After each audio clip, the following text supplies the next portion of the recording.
E agora, no próximo bloco, a gente vai falar um pouco sobre atividade física, com os comentários da doutora Denise. Doutora, as mulheres estão sedentárias, né? Sim. Sedentárias, olha só, 33% praticam atividade física regularmente. E aí, dessas 33, dessa minoria que pratica, elas não praticam com uma intensidade que seja interessante do ponto de vista cardiovascular. Está certo isso? Sim, você comentou dois pontos bastante importantes, né? São poucas as mulheres que praticam, 33%. Ao longo de todas as idades, a prevalência de atividade física é menor nas mulheres do que nos homens. Os homens jovens ainda praticam mais, depois vão diminuindo, mas em qualquer idade as mulheres praticam pouco atividade física.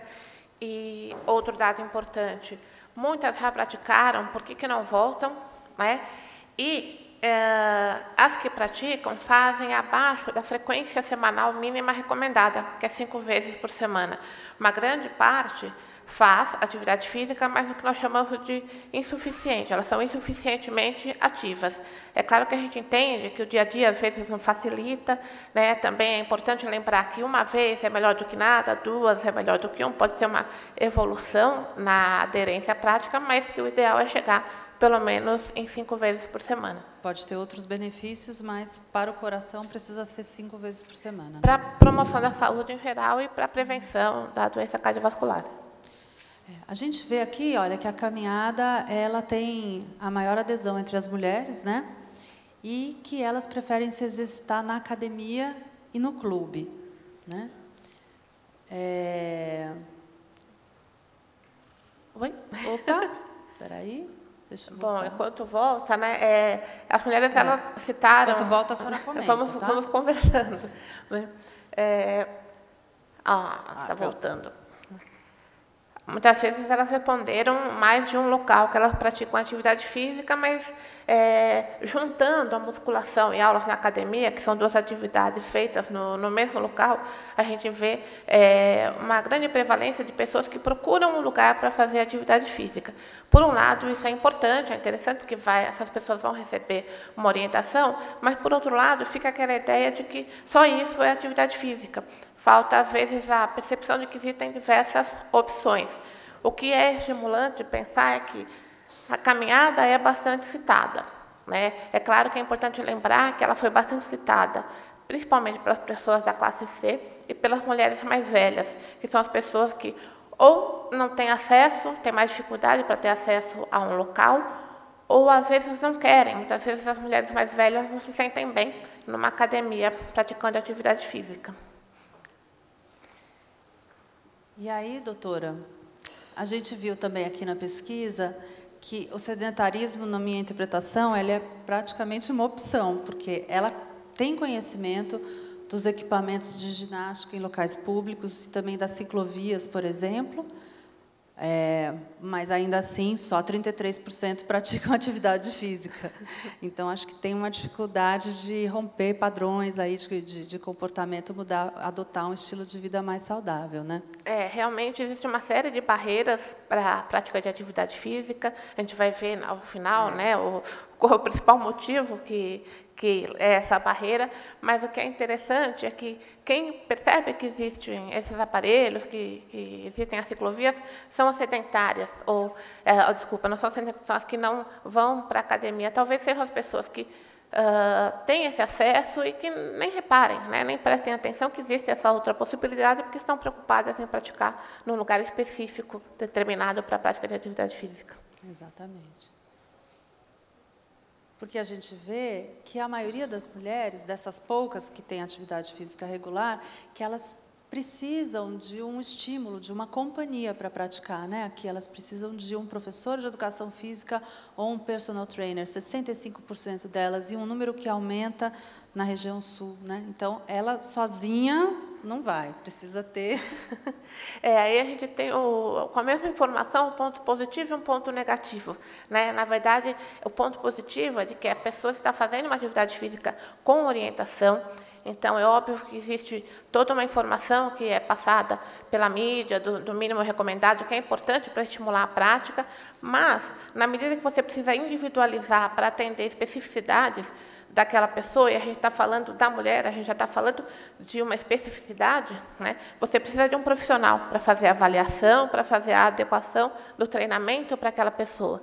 Então, é importante ter esse acompanhamento, embora, né, seja papel também do profissional de educação física ensinar a pessoa como praticar atividade física para dar essa autonomia para ela praticar sozinha.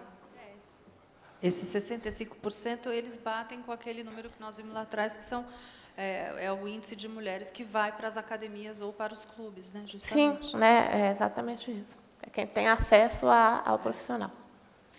Mas aí tem uma coisa que eu achei preocupante, que elas, né, praticamente um terço que pratica atividade física, apenas são as que fazem exames antes de iniciar essa atividade física, o que é um risco em si, né? Sim, principalmente considerando que já foi dito que o infarto pode ser o primeiro sintoma de doença cardiovascular, que os sintomas de doença cardiovascular são diferentes na mulher, né? Então, por mais que exista uma relação de risco maior ou menor, dependendo da idade, dependendo de uma série de fatores, mas se a gente for pensar, grande parte é sedentária, uma boa parte está acima do peso. Então, já são 2 fatores de risco para a doença cardiovascular que exigem uma avaliação médica antes de iniciar a prática de atividade física. Então, realmente é preocupante saber que muitas não procuram e também que fazem check-up poucas vezes.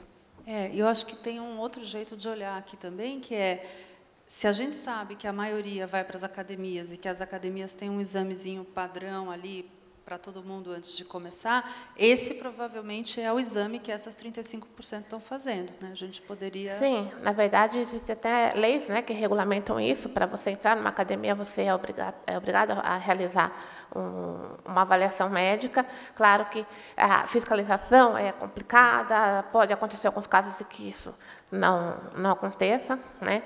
Mas não é que ela está fazendo um check-up assim detalhado, né? Ela está fazendo um exame... Não, talvez seja aquela avaliação muito simples.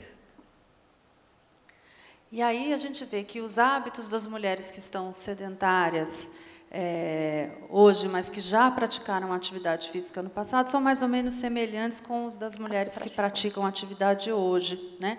A caminhada, os percentuais aumentam um pouquinho, né? Mas o padrão é o mesmo. A caminhada continua sendo o exercício aí de eleição, a academia e o clube continuam sendo o local de eleição, mas a gente vê que o índice de mulheres que frequentavam rua e parques para fazer atividade física é um pouquinho maior, e que também elas faziam mais musculação e mais aula na academia do que hoje, um pouquinho, né? Então, mas é tudo meio parecido, né, doutora? É bastante parecido, isso reforça essa questão de que as pessoas têm essa percepção de que precisam de um lugar específico, né? Mas também é importante lembrar que se a gente está falando da atividade que elas fizeram no passado, a gente está falando da atividade que elas fizeram quando eram mais jovens.